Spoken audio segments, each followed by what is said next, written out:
So sorry to interrupt.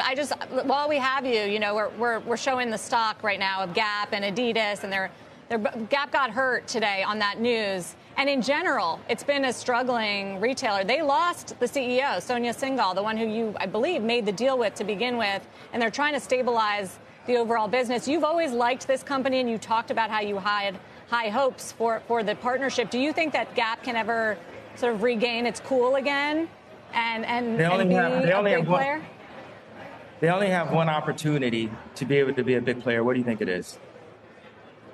I feel like you're not happy with them today, so you're not going to be too optimistic. No, I'm saying they have one individual on the planet that could save the Gap. And Who that is it? individual, I'm asking you, who do you think it is? Sometimes the answer is sitting right in front of you. Well, there was a lot of potential in this deal, but it sounds like you're terminating. Well, don't bring a leader in and have them not lead. Why would I argue with people who are getting paid by the Gap? I'm sorry, I'm not going to argue with people that are broker than me about money. It's your boy, Porter Flacco. Anywhere you go, anybody you know, somebody got to know me. And we're back again with another one, folks. Now, check it out, man, folks. Kanye. Now, you guys just heard what Kanye just had to say about the whole Gap deal and currently what's going on. Now, I'm going to tell y'all this, man. Like, you want to know, how you can tell who is a slave and who's a free man? Look at whoever took the bag. Whoever took the bag is usually a slave, right? Because a check, especially as a creator, as a creative, that bag comes with servitude. So with Kanye West, he took the bag, right? Why? He took the bag because he didn't have the means to make the production. Meaning, let me just, go ahead and partner up with Adidas, take the bag. Adidas go and deal with the production, the staff, and all of that. I just have to create and get a piece of it. But after doing such a great job, he became a billionaire. He got smarter. He left Adidas. Well, not even leave Adidas, but he structured a deal to where he's still getting like percentage from off the Yeezys, the shoes.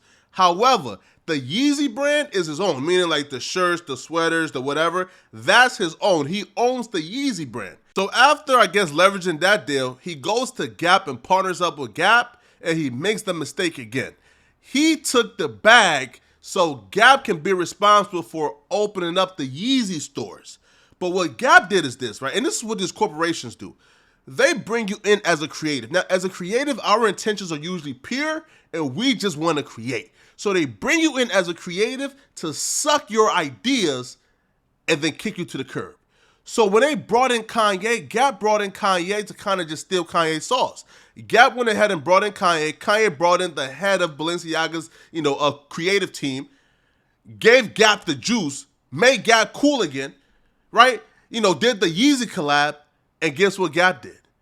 After they did the Yeezy collab, you know what Gap did? They went ahead and started making like damn near replicas of Yeezys or quote unquote Yeezy brand outfits, right? To where they priced the Yeezy brand stuff at like, let's say 300, 400, 500 plus luxury prices while making their stuff, the replicas, $20. Like a particular sweater, and I believe Kanye displayed the sweater too on his Instagram. There was the Yeezy sweater, and then there was the Gap sweater, it was the exact same sweater, but Gap priced Kanye stuff at 200 plus, right? While priced their stuff at 20 plus. That's not, a fair exchange, right? Like that's not going into it with clean intentions. That's going into it to exploit and use up my creative geniuses to make your stuff hot while you go ahead and do everything you can to sabotage my ideas. And then it went past that as well because in their deal with Gap, Kanye, right, only agreed because Gap promised to open up Yeezy stores and deal with the hiring and the everything. We're pretty much a Yeezy franchise. You know what Gap did? Instead of giving Kanye West stores, they went ahead and gave Kanye West pop-up shops, bro.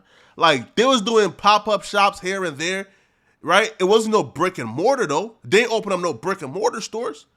So now Kanye West, after like a year or two, he's saying back, like hold up now, bro. Like, Gap is doing well. Like Gap is doing well. We made Gap hot.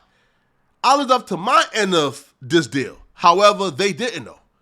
They didn't do nothing they promised. As a matter of fact, not only did they not do what they promised, they're doubling back, right? They profited from the Yeezy Gap collab. Now they're trying to make their stuff exact replicas of the collab. You see, as a creator, that's why it's so important, man, to protect that IP. And with Kanye, yes, Kanye is a creative, yes, he's a pioneer, and he's a billionaire.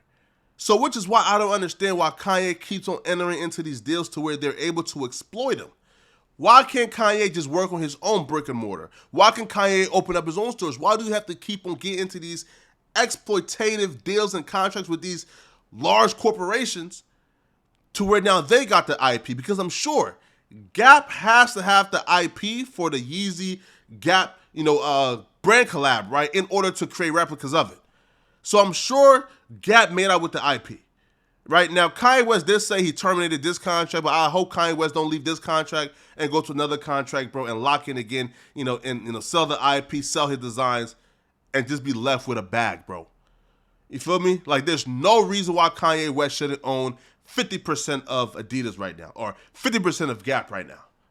But it's your boy, Poetic Flocko, man. Like the video, sub to the channel, comment for the algorithm. I'm out of here, folks. Peace.